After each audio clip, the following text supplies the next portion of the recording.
coisas que toda pessoa neurodivergente deveria saber e geralmente ninguém fala sobre. Essa é a parte 2. Fizeram uma pergunta sobre quando a gente está num ambiente muito barulhento, com muita socialização e tudo parece estar no mesmo volume e fica caótico. É um tipo de cenário fácil pra gente entrar em crise. Eu achava que todo mundo percebia os sons da mesma forma que eu. E muitas vezes você não sabe, né? Que na verdade as pessoas não têm a mesma dificuldade que você.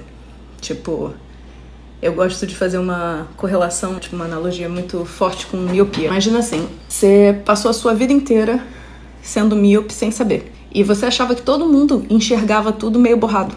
E que isso era normal. E aí um belo dia, alguém vira e fala, cara, mas aquela placa, você não tá vendo a placa? E aí você fala, não tô vendo. E aí alguém vira e fala, cara, peraí, você deveria estar vendo essa placa. Deve ter algo de errado com a sua visão, você já checou? Isso, no nosso mundo, é muito normal. Quando o problema é miopia, por exemplo. Mas quando você tem dificuldades equivalentes com outros tipos de estímulo, como por exemplo a hipersensibilidade sonora, as pessoas não viram e falam, nossa, você parece incomodado com alguma coisa, o que será? E tipo, você tá conseguindo ouvir aquilo? Você tá conseguindo prestar atenção na conversa? Ninguém faz esse tipo de checagem com as pessoas, certo? Como fariam se você não consegue ver uma placa. Né? Então os sintomas da hipersensibilidade auditiva, dependendo de quanto você normalizou internamente sentir aquilo, você nem percebe que você está tão incomodado.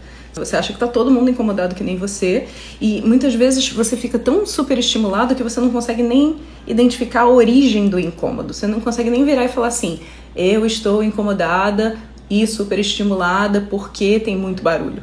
Tipo, você só começa a sentir irritação ou então confusão e você não sabe de onde aquilo tá vindo, e na verdade é o barulho, certo? Então, a primeira coisa que a gente precisa fazer é contar para as pessoas que isso existe.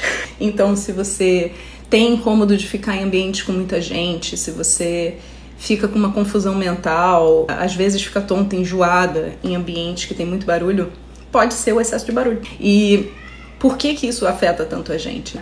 Pessoas neurodivergentes, elas têm mais conexões cerebrais. E a expectativa que geralmente as pessoas têm sobre isso é, tipo, você tem mais conexões cerebrais, então você vai ser mais inteligente, mas não necessariamente isso é verdade.